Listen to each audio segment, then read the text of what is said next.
If you want to do what you want to do, be alone. If you bring somebody else into your world, you have to at least pay some attention to what they want to do. Grandiosity is what I call the other self-esteem disorder. I looked at the first item on the list that said narcissism. I said, well, you got that one right. I'm Terry Real, a family therapist with nearly 40 years of experience helping parents work as a team to raise connected, happy, relational kids. Today, I want to speak briefly about one of my favorite topics, false empowerment. False empowerment and how it leads.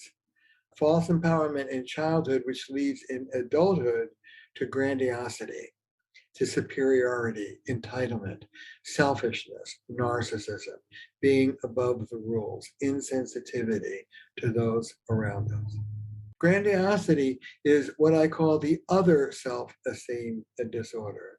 For 50 years, we parents and therapists and educators have been focused on helping kids come up from the one down of shame, of inferiority, of feeling bad about yourself. But you know what? It's okay to feel bad when you do bad things. In fact, it's appropriate. Not feeling proportionately bad when you behave badly is the sign of a budding sociopath. Grandiosity is the other self-esteem disorder, the flip side of the coin, not inferiority, but superiority, entitlement, being above the rules, being contemptuous of other people.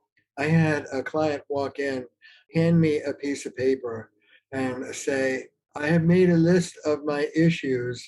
I would like 3 copies, please. You can Xerox them and give them back to me. I looked at the first item on the list that said narcissism. I said, well, you got that one right. When you are grandiose, you are difficult to be around. You don't want to raise your kids to be grandiose with other kids or other people. It makes a mess. So what do I mean by not encouraging false empowerment in our kids? False empowerment is the flip side of abuse, actually. It is parental neglect to not prune these little bushes. Guidance and limits are our job as parents. I'll tell you a story about my son, Justin, and I'm sure I'll tell it in the class as well. When he was 3, 4, 5 years old, about 3 actually, he invited a kid for his first play date. And being from Boston, Mass, and being ADHD, the play date sounded something like this. Hey, do you want to play hockey? You want to play hockey? You want to play hockey? You want to throw a puck around? Want to grab a stick? Want to grab a puck? And then the kid left. And Justin bounds up to me and says, do you think he had a good time? And I go, no. And my little son is stunned. And I say to him, listen, sweetheart, let me teach you something. If you want to do what you want to do, be alone. If you bring somebody else into your world, you have to at least pay some attention to what they want to do. And my little 3, 4-year-old, honest to God, looks up at me and says, too much hockey? Now I want to tell you the story of Chris, couple on the brink of divorce. Chris decides to bring his wife to the Bahamas for 4 days of R&R, a last-ditch Hail Mary pass on the marriage. The trip sounds something like this. Hey, do you want to have sex? Do you want to get close? Want to be physical? Want to get intimate? Want to be physically intimate? Want to take your clothes off? Want to make out? Want to have sex? And I asked Chris's wife if she had a good time, and she goes, no. And Chris is stunned. What do I do with Chris? Absolutely true story. I tell him the Justin story. And I say to him, there's a word for what I was doing with my 3-year-old boy. It's called parenting. It's what you deserved and did not get.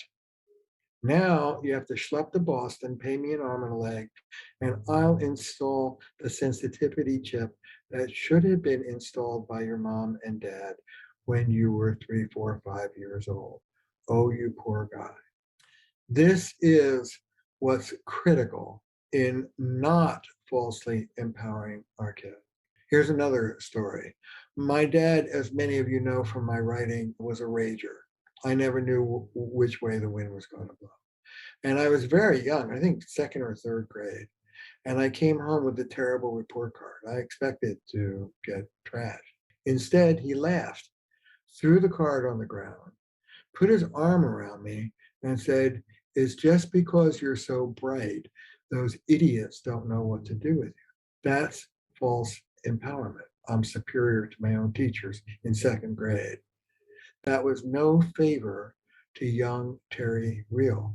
I went through elementary school, this is absolutely true, junior high and high, dropping in for a class maybe once or twice a week because those assholes didn't know what to do with this genius. To this day, I have gaping holes in my education. Thank you, Dad. False empowerment is not a favor to your child. Set appropriate limits. We will talk about how to do that. Offer them guidance. And always, when you're telling your child what they are doing wrong, guide them into what right would look like. Always give them an avenue of repair, a way of returning to the community in good standing. Don't do this, sweetheart. You'd be better off doing that. That's our job. That's their birthright. Nurture, guidance, and limits. They are not little adults. They are in our care.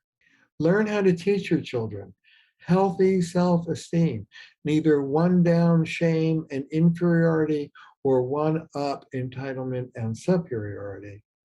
In my new parenting course, the first parenting course we're offering ever, Relational Parenting, Working Like a Team to Raise Connected Children.